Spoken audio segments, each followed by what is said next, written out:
Hi bye, ug sa tanang mga naminaw karon. Year 2018, when I met the girl who would change my life. You are an ideal girlfriend. You are kind, very humble, very optimistic, taas og pasensya, bonus ra imuhang pagkakyot. Nakapirmi sa kong kiliran kung kinahanglan ti ka. You always make me feel calm. You never fail to make me laugh even in your corny jokes. I am so blessed because you're once mine. Wala ko nimo ginabawalan. Ginakuyogan ko nimo pag magtagay mi sa kong barkada. Makatulog na lang kag hinulat nako. Magdula kog ML okay ra sad nimo. Ginatabangan ko nimo review. You bring me closer to God also. I am so lucky to have you, Bal. Batwa ko ga-expect nga ako radiay ang muguba tanan sa atong sitwasyon. When we reach our 7th month, I ask you to give yourself to me. And you refuse. Di ni mo kaya ihatag because gusto nimo nga wedding first before sex. I don't know but I feel offended. I feel like you don't trust me enough. Kulang pa ba akong efforts? Perti ni mong hilak sa akong utubangan o kapila ni mo gibalik-balik imong sorry, but mura kog nabungol ato nga time. Selfish kay ko balno. Sugod ato, everything has changed. Naging cold ko si Muha, wala ko gaparamdam. Wala na ko ga-update ni mo. I know nga naka-feel ka sa mga changes, but didto ko mi-believe ni mo bal. Wakay palya nga sigig update na ko. Asking me if kumusta akong adlaw. Kaskip ba ko og meal? Murag imo ra nga gi-ignore akong cold treatment sa Muha. Then I cheated on you. Many times. I use other girls. Ginadalan ako sa dorm. I forgot my promise ni Paul, my brother.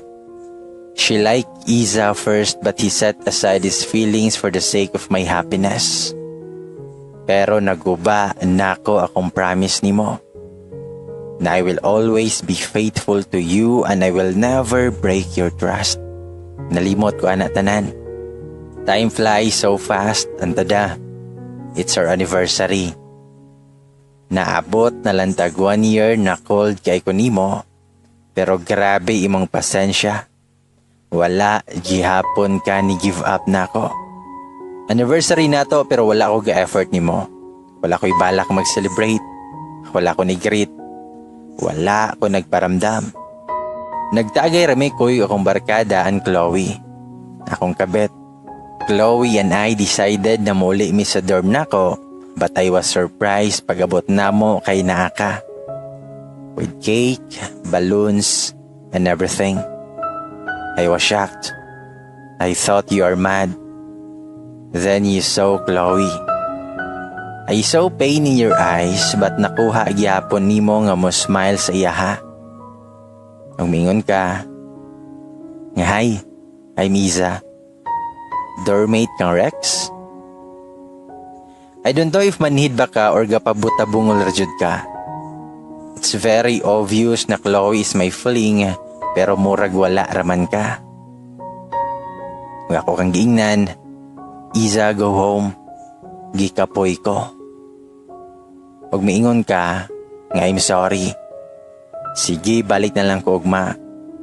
Happy anniversary, Bal. You were supposed to hug me pero nipalayo ko. Nipadool kong Chloe. But why are you so kind? Pag miingon ka, nga Chloe, nice to meet you. Ibilin lang na ako ning cake dari ha. Bal, if gutomon mo, kan-alang na ninyo ha. I love you. Bye. Then you left. After a week, mas ni-close pa mi ni Chloe. We made love every night.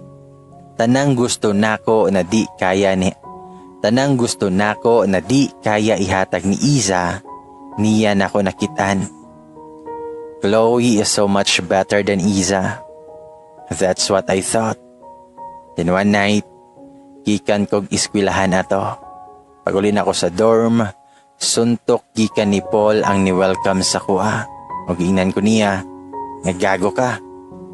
Gipaubaya na ko si Iza nimo bisan sakit sa kong part, kay ni promise ka na tarungon nimo siya. Pero unsa imong gibuhat, gago ka. Umitubag ko, nagisumbong siya nimo? Basin gusto ka imuha na lang to.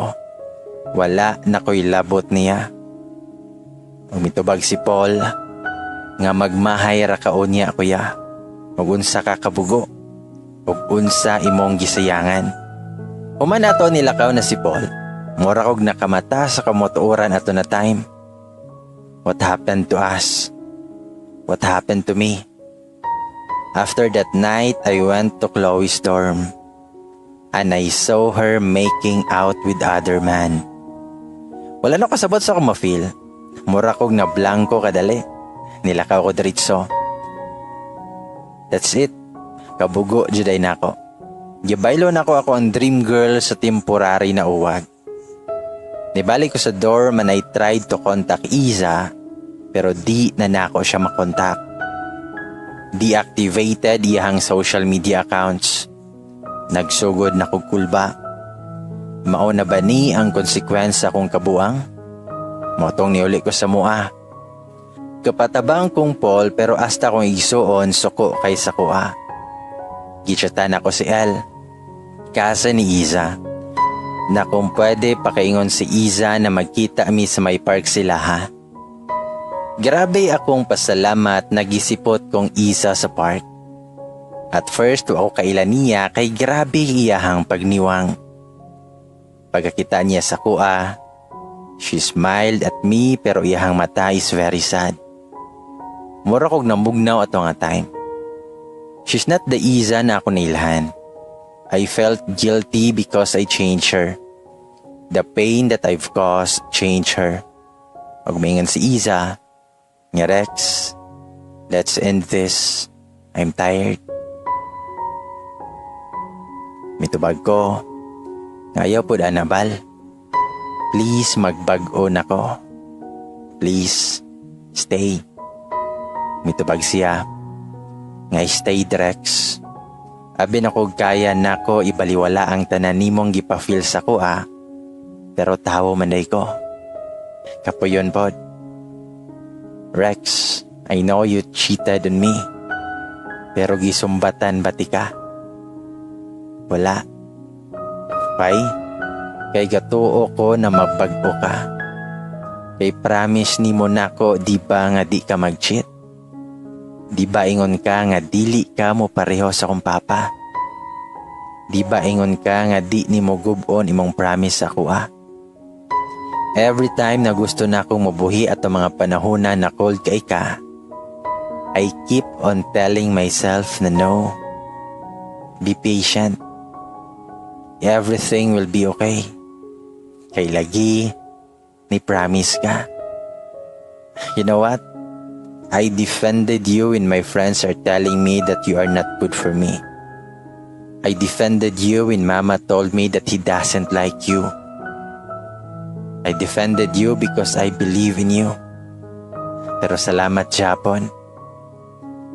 Thank you for breaking me. I learned a lot. So I guess this is goodbye. Chase your dreams, Rex. Till we met again. After that day, dito na nako na feel ang tanang pain. Because of my actions, I lost her. Niuli ko sa balay na blanco og pangutok.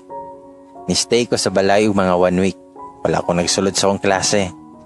Inom, tulog ra akong routine. And I can totally say nga my life is a mess without Iza. I lost the girl who changed my life. I lost the girl who stood by my side through ups and downs. 1 year had passed and I'm still into Iza. but she's now happy with her new guy. The biggest lesson I've learned about us is cherish your loved ones. Og makatunong na kagtarong na babaye, ayaw ipaylo sa temporary na uwag. Pussy are everywhere but ang babae na kuyugan ka through ups and downs is very rare. Ang ulag temporary ra, pero ang pagmahay for a lifetime na nimong dalon. Ladies and boys, mao kana ang Confession ni Rex about sa love story nila ni Iza.